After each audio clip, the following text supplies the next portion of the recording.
Bon midi, bon vendredi et bon week-end. Merci de nous retrouver encore une fois sur le plateau de l'invité du midi.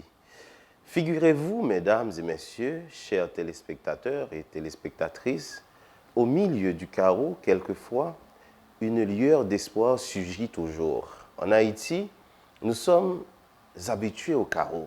C'est peut-être triste et grave de le dire ainsi, mais il s'agit de notre réalité. Ce qui, par contre, étonne souvent chez nous, c'est notre capacité à inventer le beau, à faire sourire. Je dirais même à sublimer le chaos pour en faire une œuvre d'art. L'art nous a toujours habités, la musique, la danse, le théâtre, la peinture et j'en passe. Et l'art nous accompagne toujours dans nos moments de déboire et de grandes difficultés. Alors que les fêtes de fin d'année approchent et que la situation politique ne fait qu'empirer, parce que fidèle à elle-même, en dépit de l'insécurité grandissante, des jeunes passionnés de l'art et du théâtre en particulier trouvent le moyen de lancer un festival de théâtre. Le festival En Lisant en est à sa 6e édition cette année. C'est ce jeudi 2 décembre dernier qu'ils ont donné une conférence de presse qui consacre le lancement de ce festival. Du 13 au 19 décembre se tiendra donc à Port-au-Prince des rencontres, des spectacles, des films, des projections de films et concerts pour tenter autant que faire se peut de réinventer la vie. Eliezer Guérisme, directeur artistique de ce festival, est notre invité pour ce midi. Avec lui, nous parlerons de la 6e édition de cette année, mais aussi de la difficulté du secteur culturel à résister face aux problèmes politiques et sécuritaires du pays. Eliezer, bonsoir et bienvenue à l'invité du midi. Eh bien, bonsoir Samy, c'est un plaisir d'être là sur ce plateau. Toujours un plaisir de te recevoir, mon frère, et je dois te dire d'entrée de jeu que j'apprécie énormément le travail que tu fais dans le milieu. Merci. Que ce soit avec brigade d'intervention théâtrale, que ce soit au niveau du festival En Lisant ou d'autres festivals auxquels tu collabores comme comédien et metteur en scène. Mon cher frère, je trouve que tu fais un travail excellent pour le milieu, pour le secteur, pour les Haïtiens, pour la vie. Merci Samy, ça fait notre 2e émission. Oui. L'an dernier, on était à RTVE, Oui, à l'entretien, Espace, et oui. maintenant on est ici à l'invité du midi, donc Oui. je suis très heureux d'être là. L'année dernière, c'était donc la 5e édition, on parlait de masques. Ouais, de masques, ouais. Justement. Donc, à Nessa, nous maintenons le cap, nous pas casser tête tournée, nous pas fait bac. Donc, nous dit, advienne que pourra, quel que soit Jean Saillé, et 6e édition Festival En Lisant, la fête quand même à Nessa. J'ai une formule pour cette édition et à chaque fois on me pose cette question, vous me dites, n'a fait festival là quand même. Oui, n'a fait festival là quand même parce que nous estimons qu'il est important pour nous. Il est important pour nous en tant qu'artistes et pour nous continuer à créer, pour nous continuer à raconter la vie par nous et raconter la vie société, raconter la vie chaque acteur à travers ça que nous-mêmes avons proposé comme spectacle, comme création artistique. Et il est important pour nous proposer un regard, pour nous proposer un regard ça ensemble avec le public là. Donc c'est vraiment une dynamique comme ça qui existait entre nous-mêmes créateurs et public là parce que forcément on a créé pour le public là qui viennent déplacer et viennent regarder différents travaux. Et formule n'est pas aussi simple que Jean m'a présenté là parce que toujours ajouter beaucoup de ça pour me dire que boulanger tous les matins il fait son pain, il continue à faire son pain malgré tout. Donc du coup, tu as une crise politique, tu as tout bouleversement qui existait dans la société. Toute boulangerie, tous les matins, ils se réveillent, les boulangers, et puis continuent à faire pain. Et pain, ça a fait forcément un grand monde qui vient acheter. Et qui est-ce qui doit venir acheter? C'est nous-mêmes.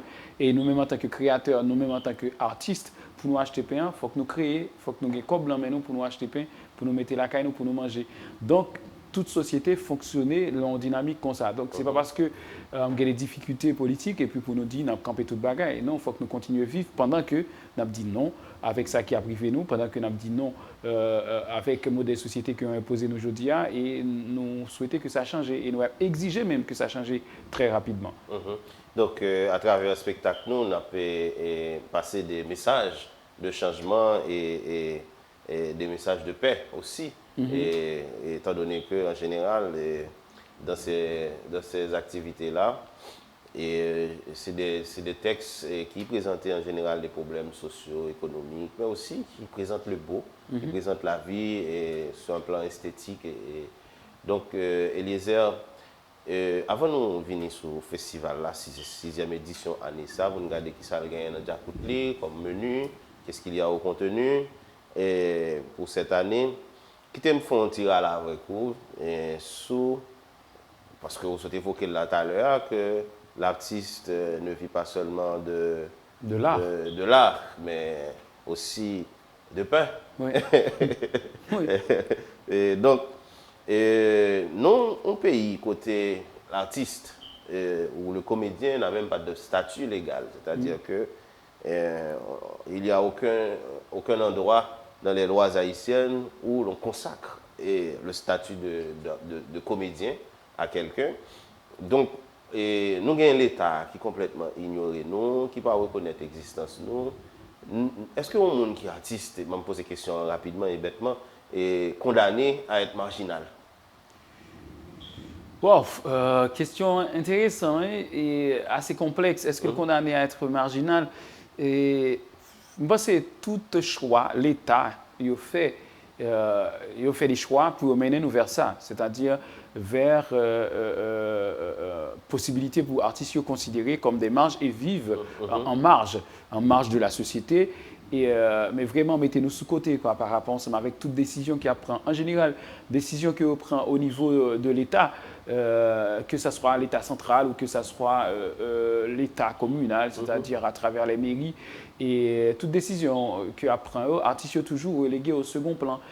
Décision par jamais prend là en démarche pour accompagner l'artiste et faire en sorte que soit-il en conditions précaires qu'il y a vivre là. Donc, nous, là, en société, qui dit que il y a un groupe monde, nous décidons au pas monde parce qu'il fait choix ça. Ok? Oui, il y a l'autre catégorie qui a gagné beaucoup plus de privilèges, il y a l'autre catégorie qui a gagné beaucoup plus d'opportunités, il y a l'autre catégorie qui lui-même a au premier plan par rapport ensemble avec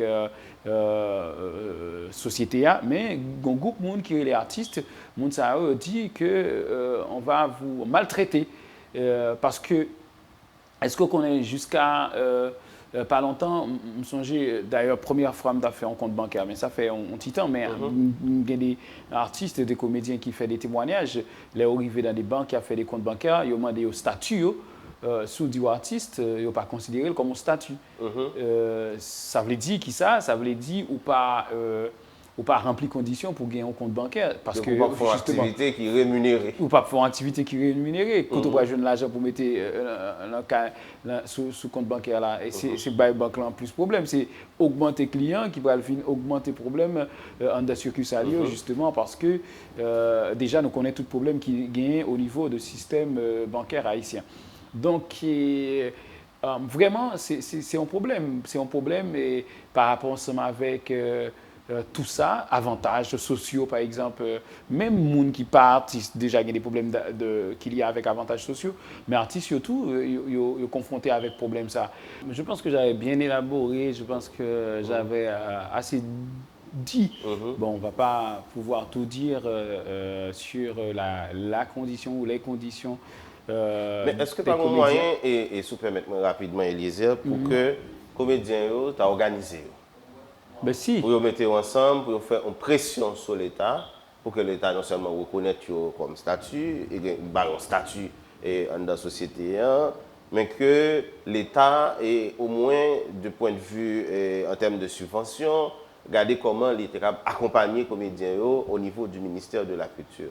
Est-ce que le ministère de la Culture, alors que c'est le ministère pas nous, ils sont nous quitter là, n'importe où, entrer, le faire salver la donne, sans que nous pas constituer un groupe de pression, pour faire pression sur le monde qui est dans le ministère de la Culture pour que nous joignent ça pour nous joindre. Moi, je pense que ce dia fait un pile sens. Il est très important pour tout artiste. Artiste, bien sûr, pas que comédien, artiste dans tout domaine et dans toute discipline artistique en Haïti, mettez tête ensemble, organisez-vous pour capable faire pression sur le ministère de la Culture et faire en sorte que le ministère de la Culture fait pression sous parlementaire, bien sûr, les parlement, ok, parce que c'est pas tout le temps les parlement, ok, et puis quand on gagne tout, le parlement pas servi à grand chose. Donc pour gagner des propositions de loi qui arrivent jeunes parlementaires et parlementaires eux-mêmes arrivent légiférer sur question ça. Oui, mais c'est pas parce qu'il est aussi évident que ça, c'est pas parce qu'il est aussi facile que ça pour capable organiser artistes. Artistes sortent dans plusieurs domaines artistiques, ils sortent dans plusieurs milieux. Le secteur est assez divisé comme ça. Assez, je dirais pas divisé, mais pluriel. Pluriel dans le sens que il y a un artiste qui est dans le milieu. Quand c'est pluriel, ça devrait être avantageux, non? Oui, oui. Non, mais pluriel, là, qui a l'avantage milieu à tout. C'est-à-dire, ou, pas l'avantage, mais en tous les cas, pluriel, là, il doit faire en sorte que l'effort qui doit être fait pour ça arriver à améliorer, effort de plus. Tu as quand même une initiative avec SCAPA? SCAPA, mais c'est ça que je vais essayer de dire. Bien quand on souligne SCAPA, c'est que la dimension, ça, c'est pas divisé, mais c'est plutôt sectarisé. Tu vois, même secteur là encore, scindé, tu vois. SCAPA balkanisé. Oui, SCAPA, mais par contre, scindé, tu es capable. Oui, mais après, scindé, toujours unis, tu vois, tu es capable sans ça. Mais par exemple, SCAPA, il s'occupe uniquement des artistes de compas. Pas même des artistes de la musique, c'est vraiment des artistes de compas. Majorité, monde qui est dans le milieu, qui membre dans SCAPA, c'est des monde vraiment qui a occupé de musique compas en Haïti. Mais par contre, il n'y a pas de ça seulement. C'est-à-dire, faire tout le monde s'achiter ensemble et tu as fait une proposition de loi. Parce qu'une proposition de loi, pas forcément obligé de sortir bon côté l'État, un parlementaire ou bien un ministre. Il y a sorti bon côté un citoyen qui dit bon voilà, m'estime est important et il est urgent pour l'État, le Parlement à régler ces problèmes-là. Donc, l'hypothèse, et puis après, il joue un soutien un parlementaire, un député ou bien un sénateur qui dit ok, bon, loi ça, même à la cheminée, m'a fait tourner en proposition de loi et puis après pour voir si capable d'un vote qui fait sous lui. Donc bosser dans toute société, c'est des démarches qui toujours saluées. Par exemple, ça qui est intéressant de parler du ministère de la Culture. Le ministère de la Culture, dans lui-même, encore tu as mis des moyens pour faire lobby auprès d'artistes, pour organiser dans ce sens-là, et tu as sorti une proposition de loi. Parce que, par exemple, aux États-Unis ou en France, surtout aux États-Unis, ça a vraiment appuyé. Okay? Par exemple, l'État a un fonds qui est disponible pour accompagner les gens qui fait partie de syndicats, c'est-à-dire les gens qui ont des syndicats d'artistes. Non, oui, c'est des gens même qui ont l'argent dans l'argent de l'État pour aller auprès de différentes entreprises pour inviter les gens à créer des syndicats en dedans, boîte côté à travail, la boîte privée ou publique. Donc du coup, l'État a le syndicat de travailleurs, il a fait même il a fait des dynamiques comme ça. Des artistes, très bien. Alors, non, tout à l'heure, nous avons parlé de... Et c'est en fait que la culture haïtienne, les expressions artistiques et culturelles en Haïti sont des expressions extraordinaires. Nous avons de bons talents. Mais toujours il y a un hic qui fait que, je ne dis pas, même si nous t'avons, nous pas qu'à utiliser l'art qui est assez puissant là, comme une sorte de soft power au niveau international, dans la mesure où il y a le problème de la professionnalisation des métiers d'artistes ici. Déjà, nous autres posons le problème que il y a un statut, on va reconnaître comme tel. Ensuite, il n'y a pas de lieux de formation. Si nous prenons pour le théâtre, par exemple, il y a quand même le monument qu'on appelle le petit conservatoire de Daniel Marcelin. Et bon, après ça, il y a de l'autre groupe théâtral. Il y a un festival caché lui-même qui toujours marché avec des activités de formation. Il y a des spécialistes étrangers qui viennent qui font formation pour nous. Mais il n'y a pas vraiment une école de théâtre en Haïti, un lieu où les comédiens peuvent vraiment se professionnaliser en tant que tel. Il n'y a pas de cours de formation d'art de la scène, du spectacle, etc. D'après pour nous, comme ça, et ça a mis avec un extrait, le mot de la direction artistique dans le dossier de presse festival là, dans page 3, et dans le dossier de presse là, il y a un extrait que m'adressé, en fait, c'est une lettre que m'écrit, qui est les lettres aux absents. Lettre ça, c'est une lettre que m'adressé avec un ensemble d'artistes qui quittent le pays. Des artistes que je connais, qui ont joué ensemble avec et qui quittent le pays. Et d'ailleurs, il y a des noms que vous connaissez ou même personnellement. Oui, oui, très bien. J'ai même lu la réponse de Libo, même si pas qui est-ce qu'il Libo a tout à fait. Libo, il s'appelle Libo Nefenelus. Il était petit conservatoire et c'est Nex-Saint-Marc. Donc du coup, monsieur répond, monsieur a vu New Jersey qu'on y a m'appelé par rapport à avec question l'école là m'appelé un passage pour dire en tous les cas émotion par rapport à avec ça. Cher Libo, John D, Francesca Mérantier, Danny Love, Ralph Civil, Vladimir Delva, l'école nationale des arts est perpétuellement en crise. Le petit conservatoire a fermé ses portes. Daniel Marcelin n'a plus la force de continuer. Gaël a pris la relève en ouvrant Acte, une école de formation en jeu d'acteur, un bel espoir. À une époque, vous étiez aussi une promesse, un espoir. Beaucoup croyaient que cette génération, la nôtre, allait donner un souffle nouveau à la scène haïtienne. Pourtant, vous avez abandonné. Vous avez tout laissé tomber. Pourquoi? Donc, c'est des questions que je me posais parce que Enart, ou Enart, parce que je ne peux toujours pas comprendre pourquoi ça dit Enart, parce que c'est quand même pas un nom en anglais, et puis il n'y a pas dit art en français, il dit École nationale des arts. Donc c'est Enart. Ouais, c'est Enart. Donc Enart et Enart. Et c'est l'école de formation. Et il y a un département qui est occupé de art dramatique.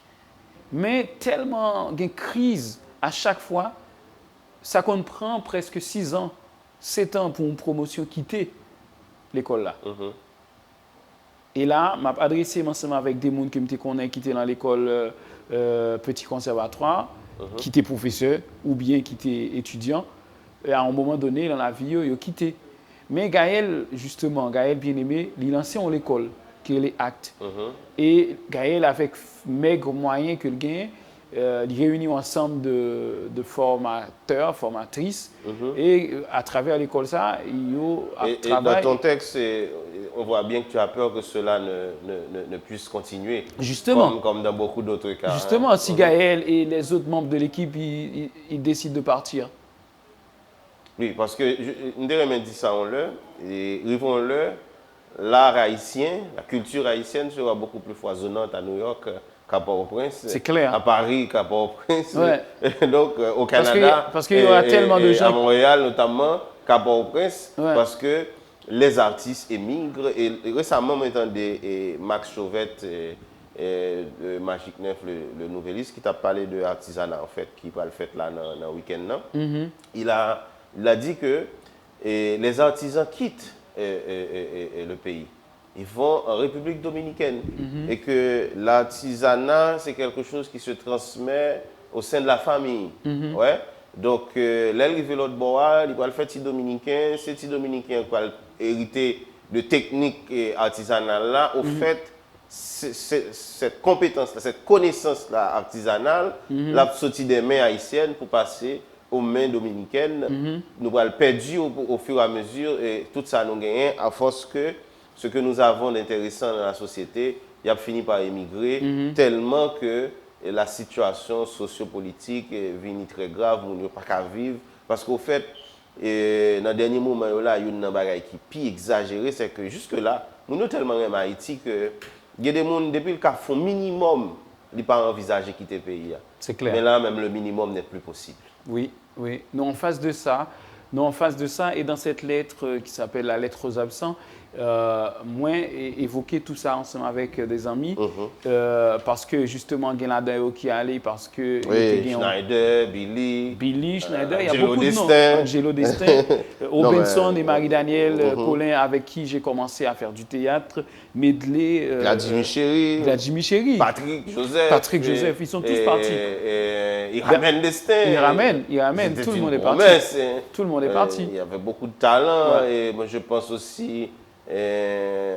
Guito Telusma est parti. Guito Telusma, ou encore, comment elle s'appelle déjà, la petite Claire Regina Lazare. Oui, Regina Lazare, mais il y a aussi... Qui jouait pour qui elle était à la fois enseignante et comédienne. Pascal. Ah oui, Pascal Julio. Pascal Pascal. Julio, oui. Donc, vraiment, donc, beaucoup de gens ont quitté France Medleguiou. Ouais, France Medleguiou, elle est à Boston en ce moment. Tout le monde est calé. Et c'est pour ça, c'est justement, qu'on a décidé de faire cette édition de festival sur le thème de la migration. On a décidé de travailler sur la migration parce qu'il y a beaucoup de questions qu'on a besoin de se poser. Pourquoi tous ces gens partent? Pourquoi ils partent? Est-ce que c'est parce que l'herbe est beaucoup plus verte ailleurs? L'herbe est toujours plus verte ailleurs, Donc, comme on dit souvent. pour qui ça? Et est-ce que nous qui sommes restés, c'est-à-dire nous-mêmes qui là, Dans une bataille, il y a toujours un groupe qui est resté au front jusqu'à la dernière minute. Mais rester comment? Rester dans avec quel sentiment? Rester avec quels moyens? Est-ce qu'il y a encore des moyens pour rester? Tu vois, nous là. Et ce qui est intéressant au fait, dans cette question de migration, qu'on doit bien regarder, même regarder la dimension, ça, tout. Et moun sa qui aller, c'est des banques d'informations sur nous qui allaient. C'est-à-dire des gens que nous partageons en pile ensemble avec eux, qui connaissent en pile sur nous. En histoire, ça fait longtemps que je ne fréquente pas trop souvent, comme je le faisais avant, les lieux artistiques de Port-au-Prince. Là, moi, je vais dans l'espace qu'on a, moi, un monde qui a dit texto, c'est pas des gens que je connais du tout. C'est clair. C'est-à-dire que ma génération, finalement, le plus fort, il y a un temps parti. Oui, tout allait. Donc, et c'est terrible ce qui nous arrive dans le milieu de l'art. Oui, parce que ça fait ça fait que nous vivons un problème de repère tout. Parce que j'ai comme l'impression que j'ai vécu déjà 100 000 vies et que m'a tellement parlé dans le passé, quoi. Parce que tout le monde que a parlé de eux, tout yo pas là. Yo à en pile distance de moi-même. Ouais, donc du coup, moi-même je connais des comédiens fabuleux et on pense avec on est quoi Techler Nicolas. Ouais. Et il pose Clyde. Ou encore Yoyo qui capte toujours. Donc mais et ceci justement bien mais le fait qu'on parlait de Techler Nicolas et de Hippose Clyde, c'est qu'il y a d'autres formes de migration aussi. On migre dans d'autres sous d'autres formes. Eux ils sont encore ici, mais ils ont quand même migré. Tu vois, ils font mouvement, ils ont bougé. Ils ont quitté le théâtre là, ils ont quitté le théâtre là, ils ont créé, ils ont fait des autres bagailles. Donc du coup, situation précaire que nous avons vécu dans le pays, il est capable de faire un pile de dégâts et il fait des dégâts dans le sens à tout, il fait des dégâts sous l'art. Et c'est peut-être ça probablement fini et mot d'introduction et de cette presse-là par Texas, parcours de transhumance, chemin multiple, l'art de la fugue, long cheminement des sens, des paupières, voyage d'ici à là-bas, perte de repères, vers où aller, quel sens donner à la vie, à l'amour, au lendemain pluriel et multiforme, quelle route à prendre et pourquoi changer d'itinéraire, qu'est-ce qui nous attend de l'autre côté du mur, de l'autre côté de la rivière, de la mer et de la montagne, quelle vie nous attend par-delà les frontières. Donc ça c'est un cri. C'est pratiquement un appel que vous lancez là. Ouais. C'est des questions que m'a posées tellement et que par contre, si je jamais arrivé, j'ai une réponse. Est-ce que le fait qu'on décide de partir, est-ce qu'on va pouvoir trouver nos repères? Moi, j'ai croisé des amis à l'étranger, en France ou aux États-Unis, n'importe qui côté, que m'a allé. Et vous remarquez que nous avons cherché repères toujours. C'est-à-dire, nous avons essayé de chercher comment pour habiter l'espace-là. Parce que là, parti où vraiment l'on recommençait. Et recommencer comment? Tu vois, ou par la caillou. Ça, c'est qu'on a habitué à faire. Est-ce qu'on va continuer à faire? Non, mais... Ou pas en langou. De artistes, on va le convertir en vulgaire travailleur dans des entreprises, dans des factories. Ouais, définitivement. Ouais. Donc, dans le festival Anessa, il y a un menu semblable à toutes les autres éditions? Non, à chaque fois, on essaie de se renouveler. Par exemple, à Anessa, dans le cadre du festival là, première fois, nous faisons ça. Mais c'est vraiment une grande première et c'est une grosse occasion pour nous. Nous créer un documentaire sur la migration, le théâtre et la migration. Qui s'appelle Hors scène. Non, le Hors scène, c'est le titre de la rubrique. Mais documentaire là, il est simple. Nous partis aux États-Unis, nous allons à New York, New Jersey, Boston, Washington. Nous traînons caméra, nous suivons 5 comédiens pendant un mois et nous faisons des reportages ensemble avec eux, nous faisons des interviews, nous prenons des images de tous côtés. Qui sont ces comédiens? Ah, c'est 5 comédiens. Oh! Pas quoi original, Louis Saint, qui est réalisateur de film ensemble avec Pierre Michel, a content s'il me dit non. Yo. Et... Donc, nous avons quitté ça comme un suspense pour les gens qui vont regarder. Et ce qui est documentaire, ça, c'est qu'il en a passé? Il a passé lundi à 4 h dans le festival. Là. Dans quel lieu? Dans Piment Rouge, Cinémathèque du Tuojo. Mais par contre, il faut que nous réserve. Je ne suis pas sûr qu'il y ait un pile place encore. Donc, il faut que nous aller très, très, très vite. Il faut que nous relais et pour nous mettre sous une... Et l'entrée est payante? Gratuite. Mais il faut réserver, il faut appeler et puis après, on mettre sur une liste. Donc à 4 h et Piment Rouge dans la petite cinémathèque. En haut. En haut, donc on a passé documentaire là. On a passé documentaire là. Ensuite, qui ça nous gagne encore dans le festival là? Dans le menu festival là, nous gagnons différents spectacles. Nous gagnons le retour qui c'est en pièce de Wake Foguin. Wake Foguin qui sont artistes, auteurs camerounais, qui a une adaptation libre de Foudizet Théâtre Association. Et, avec une mise en scène de Billy et Lucien. Et puis les artistes sont... Chelson qui a assisté à la mise en scène. Il y a Katiana Milfort, Farid Sauvignon et Johnny Zéphirin qui sont 3 artistes qui jouaient la pièce. Et puis après, il y a une reconstruction, une pièce de Guy Régis Junior que moi-même, moi mettais en scène ensemble avec 8 comédiens, Derilon fils d'Erilus, qui sont superbes comédiens qui jouent le rôle président, Kenny Laguerre, Chelson Hermosa, Farid Sauvignon, Jenny Cadet, Chlorette Jacinthe, Daphna Rémédor, Erika, Julie. Chlorette, Jenny, Erika, de superbes actrices que je salue. Ce sont des amis. Donc, et puis on a Transit. Transit, c'est un spectacle de Gaël Bien-Aimé qui sont un spectacle à la fois texte et chant. Donc du coup, on a présenté un concert de Transit. Tout se passe au Piment Rouge? Non, tout se passe dans 4 lieux. Ok. Nous trouvons dans 4 lieux. Tu peux aller dans la dernière page. Dans la dernière page de la programmation, il y a les adresses, je crois. Non, pas la dernière, l'avant-dernière page. L'avant-dernière. Ça se passe au Centre d'Art? Oui, ça se passe au Centre d'Art. Ça se passe à Yanvalou. Au Yanvalou, ça se passe... Caille-Papillon. C'est où? Caille-Papillon, c'est dans la rue Villeméné, sous-côté Radio Kiskéa. OK. Ouais, c'est là. Nous avons une collaboration avec une association qui est les Poésies en Folie, et puis Trans Poétique que Jean d'Amérique lui-même l'a dirigé. Donc, nous présentons un événement avec Grégory Alexandre, un excellent... le fameux Greg. Intellectuel et qui, c'est ça fait 3e fois les présenter. Non, Greg va venir à cette émission. C'est conférence. C'est un poète extraordinaire. Extraordinaire. Donc voilà, nous avons tout ça comme événement et enfin comme lieu dans le festival là. Mon est capable de suivre nous, si je prends le temps de faire la pub du festival, mon est capable de suivre nous sur les réseaux sociaux à travers Facebook. Vous tapez En Lisant, allez sur Twitter, vous tapez En Lisant 2021 et puis vous capable d'aller sur Instagram En Lisant Festival. Et puis nous avons un site festival là, En Lisant Festival. Et ça, nous avons une petite série. Non, petite série pas présent dans le festival là, allez ça malheureusement. Petite série pas présent parce que bref, nous exploitons nous font l'autre bagaille.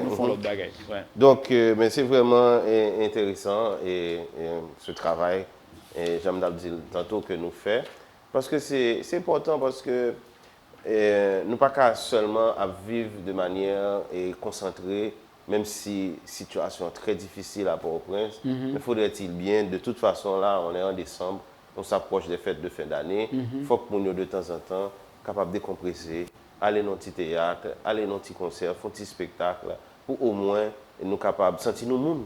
C'est clair. Ne serait-ce que cela. C'est clair. Au moins sentir nous monde parce que nous avons l'autre bagaille à occuper, au lieu de nous rester cloîtrés entre 4 murs. On ne peut pas rester confiné tout le temps. On ne sort que pour aller chercher à manger, pour aller travailler pour des choses extrêmement utilitaires, mais on peut sortir aussi pour se faire plaisir. C'est clair, c'est clair. Et comme j'ai l'impression, Haïtiens viennent tourner, on voit Tiveté, les anti soleil, et puis qui sautent dans tout, pour sauter dehors pour aller prendre anti soleil. Et puis, justement, nous-mêmes, nous qu'on amuse, nous prenons celle, nous vidons des sous-vêtements. Et puis pour tourner. Ouais, pour le capable de tourner, entrer dans tout. Donc c'est même mode de vie ça que nous vivons en couverture. Oui, nous vivons en couverture. Et pour faire un clin d'œil à rappeur qui relatait. Ah oui, ouais. Donc nous avons des partenaires, non? Oui, nous avons des partenaires qui. Et la Radio Caraïbe déjà c'est un partenaire. Oui, c'est clair, tu vois le logo. Oui, la logo. TVC. Nous avons des partenaires techniques, donc il faut que nous soulignions ça. Nous avons comme partenaire technique Radio-Télévision Caraïbe, nous avons Yann Valou comme partenaire technique, Centre d'Art comme partenaire technique, K2D comme partenaire technique, Unamom comme l'autre partenaire technique et Viera comme un partenaire technique. Après, partenaire financier, c'est Aroche, qui est un programme pour renforcement artistes et opérateurs dans le milieu culturel là. C'est un programme qui est mené par Pascal Jaunet et puis Milena Sendler. C'est deux mondes en tout cas qui devant. Après, il y a toute une équipe au niveau de l'I et il bénéficie d'un fonds de... C'est un financement de l'Union européenne. De l'Union européenne. Et puis après, il y a FOCA, Fondation Connaissance et Liberté, qui a soutenu depuis le début de la création. Le seul mécène de la place. Ah ben oui, c'est clair. Après, nous avons Ailey Cultural Exchange qui trouvait à New York et qui c'est une structure qui est menée par Régine Roumain. Qui accompagne nous, et puis Roby Célestin, qui est mon vieux ami, qui est là avec nous dans le cadre de cette 6e édition du Festival de théâtre en Lisan. Et je dois remercier aussi, parce que nous t'es trouvé dans une situation assez difficile, nous t'es obligé de lancer en cagnotte. Donc, on doit remercier mais ça, on parlait aussi. Nos donateurs. On lève de fonds. Oui, nous faisons lever de fonds parce que c'était très compliqué pour nous. Et justement, ça a mis par rapport ensemble avec les questions qui ont été posées, dans le sens qu'il y a avec précarité, artistes et milieu culturel là. Donc là encore, c'est une situation très précaire pour nous joindre, côté pour nous joindre l'argent. Côté pour nous joindre l'argent, pour nous capables de créer, pour nous capables de faire événements culturels. Pas de mécène en Haïti. Et d'ailleurs, nous avons une entrevue à Joubert Joseph récemment qui trouvait l'île Haïti, qui sortit dans l'Oup Haïti. Nous avons posé des problèmes comme ça, des problèmes qui lient ensemble avec question mécène. Place la culture dans les médias. Qu'est-ce que parole? Bien content, par exemple, la dynamique où placé l'invité du midi. Bon, ça t'avait étonné, mais pile, tout à fait le contraire. Et à part de l'autre sujet, bien entendu, on place assez importante à l'art et, oui, et à la culture. Je suis issu du milieu de la culture. Oui, nous t'avais étonné, quoi. Depuis la Vision 2000 jusqu'à expérience dans l'école normale et puis... voilà, expérience de journaliste, donc tout ça. Définitivement, j'étais également animateur culturel à Vendredi en bas la ville, atelier Copat, etc. Donc, c'est mon milieu, c'est mon secteur et je me dois de le promouvoir normalement. Merci, merci. Alors, Élisée, là, c'est bonne chance et puis bon festival. Eh bien, merci, comme on dit dans le milieu du théâtre, bonne merde, je prends. Donc, voilà, ma prends un temps pour me remercier l'équipe Festival Latou qui fait un travail assez intéressant. James Pubien qui est côté comme éditorialiste et comme assistant à la direction artistique. Yves Snerdovi qui est responsable communication et photographe du festival. Chlorette Jacinthe, Jemima, Katiana Luc, Judith Michel et puis Mélodie Surin qui est occupée de ça qu'il y a avec administration. Et puis question qu'il y a avec chercher l'argent. Responsable en communication, nous avons comme attaché de presse Georgie Lundi. Midna Saint-Simon qui est officière de communication. Jean-Billy Mondesi qui est rédacteur qui écrit des articles, des portraits sur différents artistes dans le festival. Tout un beau monde. Donc voilà, Colinx, Tilou Jean-Paul, Pierre-Michel Jean, Magdala qui s'occupe de la billetterie parce qu'il y a des événements payants aussi dans le festival. Jenny Cadet qui est chargée de production, donc qui s'occupe de tous les spectacles, de tous les événements qui sont programmés dans le festival. Rachel Elifen qui est l'accessoiriste en chef. Jean-Ronald Pierre et Joseph Derilon Derilus fils qui c'est éclairagiste. Léonard Stevenson Michel et Peterson lui qui s'occupe des bénévoles. Et je dois saluer les bénévoles qui travaillent avec nous et qui font un travail assez intéressant. Merci d'être passé sur le plateau de l'invité du midi. Merci Samy, c'était un plaisir. Merci à vous, et chers téléspectateurs et téléspectatrices, d'être restés jusqu'au bout, malgré la coupure d'électricité. Merci de votre fidélité à cette émission, ou même qui, dans Port-au-Prince, là, semaine ça, c'est semaine pour aller dans le Festival Théâtre en lisant, pour aller regarder de beaux spectacles, côté de comédiens et de talents vraiment extraordinaires qui ont performé. L'important pour faire déplacer, pour décompresser, sinon, il n'est pas bon pour vous. Et nous sommes à la fin de l'année et c'est la saison des fêtes. Allez participer au festival en lisant. Merci, cher public. Merci, chers téléspectateurs. On se donne rendez-vous à la semaine prochaine. Je vous dis donc bon week-end. Au revoir.